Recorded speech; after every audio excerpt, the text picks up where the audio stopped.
Yes, chef. With Ryan.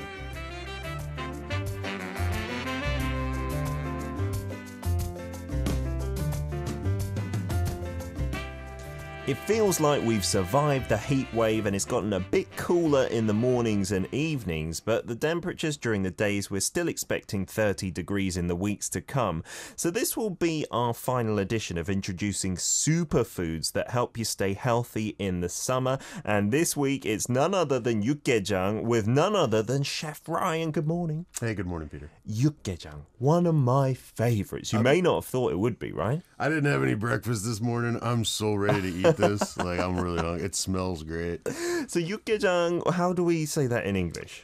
It's translated directly in most literature as spicy beef stew. Okay. But it's a lot more than that. Yes. And I don't want to mislead people and make them think that it's like mega spicy, that you can't enjoy it if you don't like spice, because I don't think it's that over the top. You know? It really depends on your palate and your taste for spice. If you're okay with spice, then this will be completely edible. In fact, very enjoyable.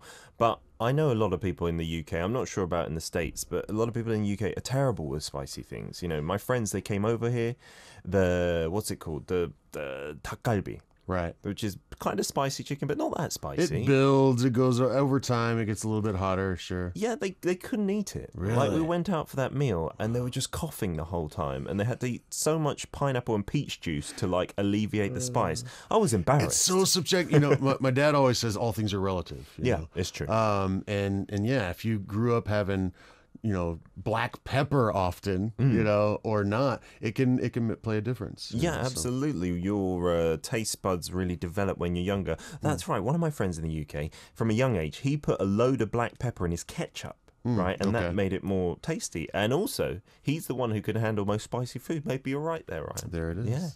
Yeah. So get your kids on spicy foods from a young age. Talking about spice, and completely off topic of Yukgaejang, my son started eating spicy foods. He's 4 now. Okay. And he started going for like spicy tteokbokki, spicy soups as well, like a kimchi 국물, kimchi mari kuksu or something like that. Right. And he's loving it. He can eat spicy food that is as spicy as I enjoy. And I'm amazed. Like, that's at such cool. a young age. Because kids, sometimes parents think, oh, you shouldn't give them spicy food. You know, they're too young for it. But I don't know what the reasoning behind that is. I've heard kids brag about 안 매워. Yeah. 매워, 안 매워, you know. Back, you know, like 9 or 10 years ago, I used to do these little like English cooking courses for little kids, and it was so much fun. And they would always brag like, it's spicy, it's not spicy, it's spicy. It was hilarious. Fantastic competition between the kids. But today we are going to concentrate on this spicy beef stew or soup, Yukgaejang. Yuk meaning like the meat, right? The beef, I think. Right. It's made with beef brisket normally. You can find them sometimes done with chicken. That one's really good That's too. That's 닭게장, right? Right. That's tasty. But the most common, the most traditional is the beef, and it's done with a brisket that is braised or boiled until it's really tender and then shredded. Yeah. That's key, right? It's got to be shredded in those like long strips. That's what's really a Yukgaejang, right? Yeah, you know, I wore a black shirt today for a good reason. When you go have this, there's a lot of different things in Yukgaejang. There'll be, you know, the small mushrooms, the fern bracken, the gosari. There'll be some taro stems in there. Yeah.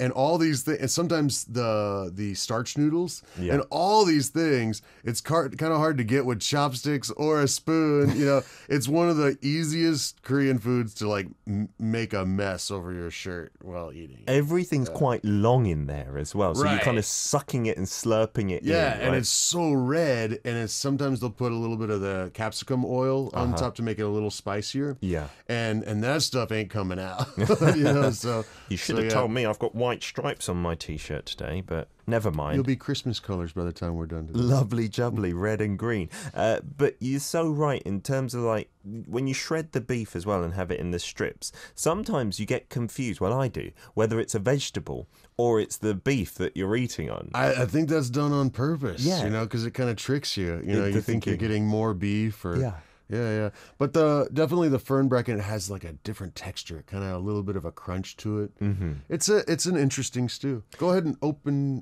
yours up. Okie dokie. Yeah. So we got the camera in the studio as always, and I'm going to try and show the camera what is in here.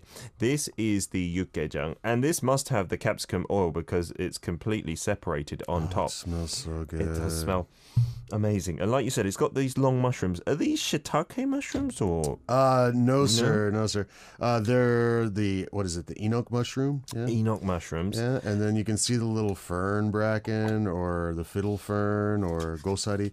Then there's the taro stems. There's also a lot of scallions. Do you recognize anything else in there? There's some bean sprouts in this one, are there? Is that a bean sprout? Yes, and not the most common bean sprout used in Korea, made from the soybeans, but this is the one that you see more often back in the West, and that's the mung bean sprout. The mung bean sprout. Yeah, I've just managed to grab one there.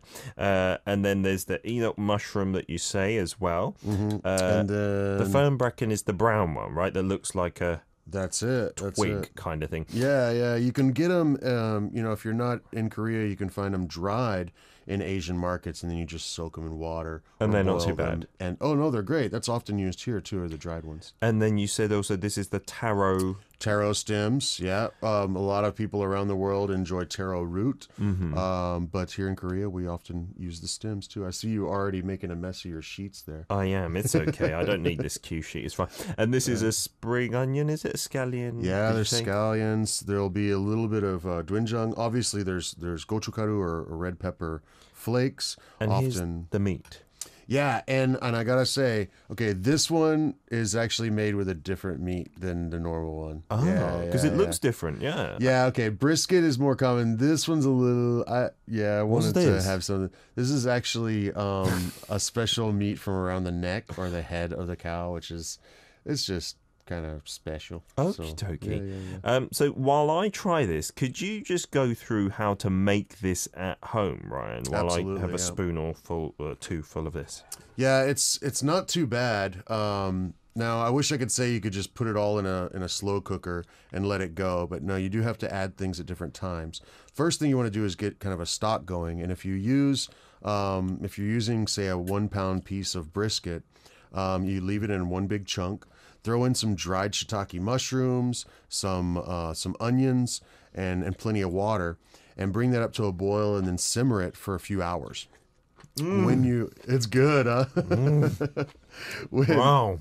When you notice that when you notice that the beef is nice and tender, then take it out, let it cool, and then it'll be easily shreddable. Okay. With your hands, even. Yeah. Sorry for speaking with my mouth full. Remove the onions, but keep the shiitake mushrooms and cut those up into pieces. Those are going to go back into your stock. But take those onions out. You just wanted those flavors to go into the water. You don't really want those in the finished product. So now you've got your stock, you've got your mushrooms, and you've got your beef ready. Yeah.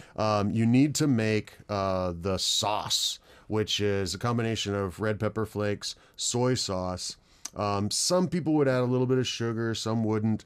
A little bit of soybean paste in there as well. But the main elements are the red pepper flakes and the soy sauce, water, a little bit of toasted sesame oil as usual in Hanshik. Mm-hmm. And that kind of marinade, you can put that all over all your ingredients, the beef, the mushrooms. Take some leeks or some pa or some scallions and cut those up and mix that in there too. Get your mushrooms in there. Get your fern bracken. Get taro stems if you can find them. Any kind of mushroom can go into this too. Yeah. Kind of mix that together, and then also those mung bean sprouts, and then that goes into your stock. Mm-hmm. And bring it up to a boil. Goes for about maybe 20 minutes, and then then you add in the scallions, and then another 10 minutes maybe. So for the fern brackens, because I'm unfamiliar cooking with those, is 20 minutes and then 10 minutes after that, is that enough to cook them and have them quite soft? Actually, if you go starting from dried ones, you want to boil those separately in the beginning and make sure they're nice and tender before you're adding it. Okie dokie. All right. You have a spoonful because I know you're hungry, Ryan. I'm starving, man. Let me explain about the flavors in here. It's amazing because you've got the tender meat, right, which is usually in these strips or can be in those chunks before. But also you've got all the kind of crunch and kind of mulchy vegetables to go with it. That texture in your mouth is what really hits you, right? With the beef as well being nice and chewy, and then the crunch of the vegetables, and it's heaven. When you're traveling around Korea, when you're driving around or on one of the bus trips, they'll often stop at these like rest areas. Yeah. That have cafeterias in them for quick bites on the road. Yeah. And this is almost always on the menu. And I think that's where I had it first, and that's where I often have Yukgaejang. Yeah. Because if you're on the road for a long time and you just want something kind of to wake you up, and satisfy, you can't go wrong with something like this. Yeah, because there is that kick of spice for sure. It depends on how good you are with spice, but this is, for me, pleasurably spicy.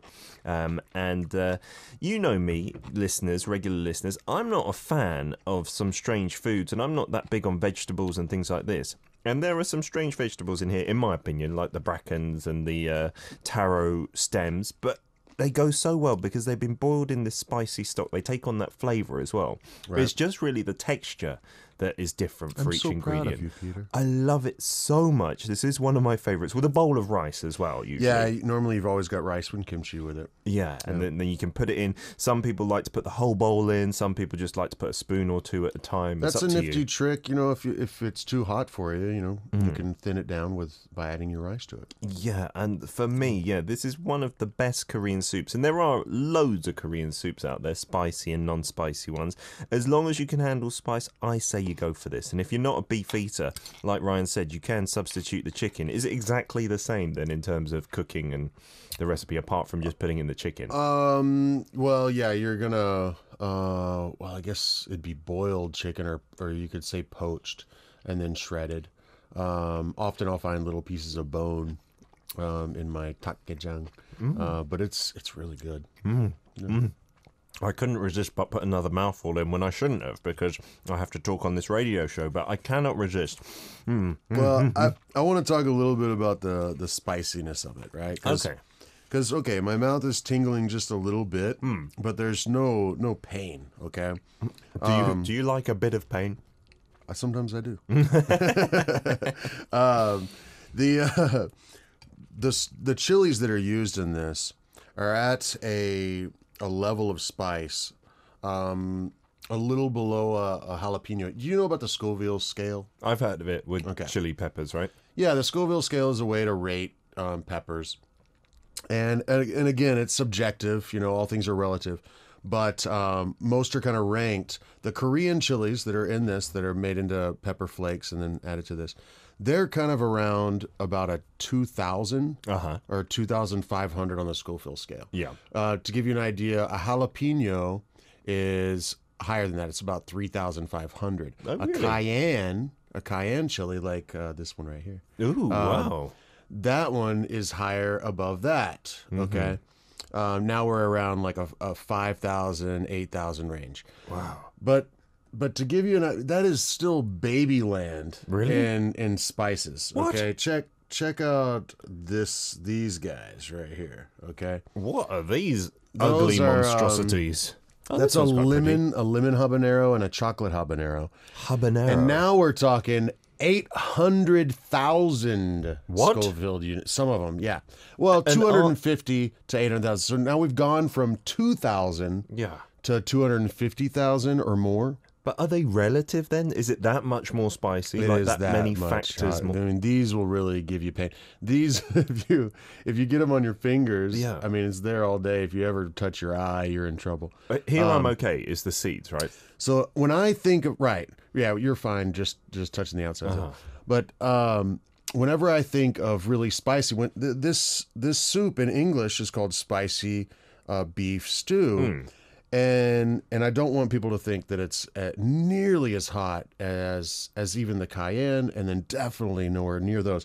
And then you got something like this. This is 2 million, or at least 1.5 million. Ghost pepper. Yeah, that's a ghost reaper. My sister gave me those seeds. Wow. Yeah. Oh, are they usually this shriveled? Is that how they're meant to be? They look a little evil, don't They they? do. It looks like a little evil face. It looks like I'm gonna get inside you and put you on fire or something. They're actually really delicious, but you gotta you gotta just use them sparingly, and then the heat. Is there a flavor as well as the heat then? Oh, big time on all of those, and it's all a little different. It's really fruity. Yeah. That's amazing. Okay, yeah, so it's not going to be blow your head off spice like this. It's totally manageable. That's what I mean to say. Totally pleasurable. Yeah. Okay, Ryan, thanks. I don't want to get these on my hands properly. No, I wouldn't. I'll be in trouble. Endanger you. I can just about see through all this spicy soup on my cue sheet the next song. We'll play this. We'll talk a bit more about Yukgaejang and come to what's in your fridge as well. Let's play this one. It's from 업무, which is Changmin and Ihyun. I was able to eat 밥만 잘 먹더라. That was the classic from Changmin and Ihyun. 밥만 잘 먹더라. I was able to eat doesn't really justify that title. It's kind of talking. Have you heard that song before, Ryan? It's after a breakup. And it's just saying like when you saw, or I think it's talking about himself. He was thinking it would be the end of his world. But in fact, he eats normally. He's fine, nothing's stopping or anything like that. In your life, when there's some big event, either traumatic or exciting, does food kind of change to you relative? Is there any time when you think you lose your appetite? Apart from being sick. Actually, yeah, if ever I'm in a rough mood or something, all I have to do is go to the market and talk to my vendors at the market and walk around and check out what's new around there and start getting ideas about another recipe or something. And that'll cheer you up. And then boom, I'm right back. You're ready to eat Absolutely. again. Yeah, me neither. When I'm like even sad or feeling down, it doesn't affect my appetite. Actually, I think I eat more. When I get stressed or I'm feeling a bit blue, I will like binge eat on junk food and stuff like that. Yeah, I think we all do that a little bit too. Yeah, and if you've got a bowl of Yukgaejang in front of you, that would be even better, this spicy beef stew that we're talking about today. And we talked about it in the opening. So this is seen as that kind of healthy, almost stamina food in the summer, but enjoyed all year round, right? Absolutely. Like I said, you can find this all over the country. There's no matter where you are, within a mile of you, I think you can find a bowl of Yukgaejang. It's one of the top 10 most common bowls that you can find around. Yeah, in many restaurants, you won't necessarily have to go to a specialty restaurant, although there are some Yukgaejang specialty ones, but many just hansikjibs or just Korean cuisine restaurants will sell this on their menu alongside the doenjang-jjigae, the soybean stew, or the kimchi-jjigae, the kimchi stew. And yeah, in my opinion, it's maybe the best soup that I enjoy here in Korea. I'm so glad we got something that Peter likes. And you can tell that I liked it because I was eating it during the song break. I never usually keep eating, but I did so today. If you perhaps can't get hold of some of those ingredients, Ryan, so say the taro stem and the bracken, which can be a little tricky to get if you're not an Asian supermarket visitor, what could you substitute out of regular like Western vegetables, I suppose? Oh boy, celery. If you took celery and cut it down long ways, down the ribs. Although I'm not a fan then you could get a crunch out of that. But the flavour that comes out of celery, do you not think it would affect the stew's flavour? It will, but if you got enough soy and gochugaru or red pepper flakes and soybean, those are like the base chords. That's really the foundation of the flavors here. Yeah. That and beef, of course. Sure. Yeah, it would work. It would give you that textural component that you'd be missing if you didn't have those. Because I feel that the Yukgaejang is quite unique in that it doesn't have many of the other common ingredients of other Korean soups. Like, you don't really see onions in there, right? Well, just the scallions, just the pa, right? Yeah, the kind of spring onion, scallion stuff. It seems to be to do with the texture, I think, because an onion would be too soft for this dish, if you know what I mean. Yeah, that's why you add those later, because you want that little bit of crunch. I love the way you get that play. The thin mushrooms will pop in your mouth. Yeah. The fern brackens kind of pop. The beef is a softer element in there because it's been cooked for so long and it's shredded. Or even if it's chicken, same kind of deal. So you need those kind of textural contrast. Absolutely. To make it more fun. Yeah. That's what makes this dish. That's why I'm wondering if our listeners can't get hold of those ingredients, what would be a good? Maybe the celery's right. Would that kind of pop in there? The mushrooms, like you said, you could put in a whole host of mushrooms into here. Right. I've seen 3 or 4 different kinds of mushrooms used in this one dish. And then the what's it called? The bean sprouts.